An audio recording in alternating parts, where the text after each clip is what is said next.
आपल्या व्हिडिओमध्ये तुमचं सगळ्यांचं स्वागत आहे. तर इथून बघू शकता आरा चढून असा हिरवागार झाला आहे आणि पाऊस उघडला आहे. पाऊस तर आहे सांगितलं आहे. शिराळी आपल्या मागं जात आहे आणि ही गाया म्हशी आबा गेलं तिकडं. हो काही मेंढरी आली ती भरपूर असं पाऊस झाला. ही पवनचक्क्या येत्या मला तर माहितीच. मागं व्हिडिओ ज्यांनी कोणी बघितलं असेल तर मागचा व्हिडिओ बघा, पवनचक्कीचा व्हिडिओ आहे.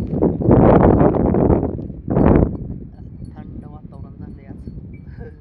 आणि तिकडे आमचं काय रान होतं, आम्ही चालत होतो.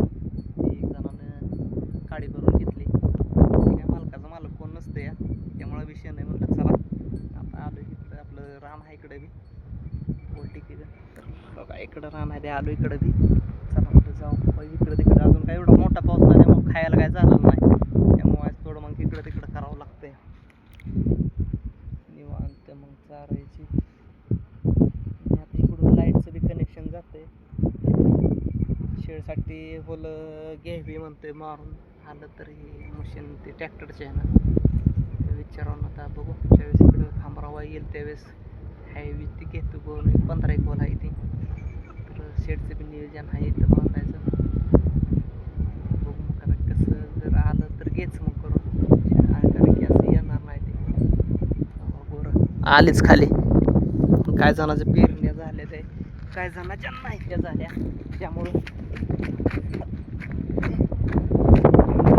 वारं बघा सुटले त्यामुळं आवाज खराबच आहे. पेरले काय बाजरी पेरली वाटतं, इकडं घेवड आहे पेरले. आता कसं आहे, आणि रानात बी खायला हे चांगलं आलंय तसं. पण हे असं ऊन जर जास्त दिवस राहिलं तर हे बी वाळून जाणार. एवढं काय अजून खायला उठलंच नाही. आता असंच इकडं तिकडं दिवस काढायचं, एक 10-15 दिवस. परत एकदा रानात आपल्या खाय झालं मग नाही, परत मग टेन्शन नाही, सरत नाही. मग खायला व्हायचं इकडं तिकडं चारून चालतंय.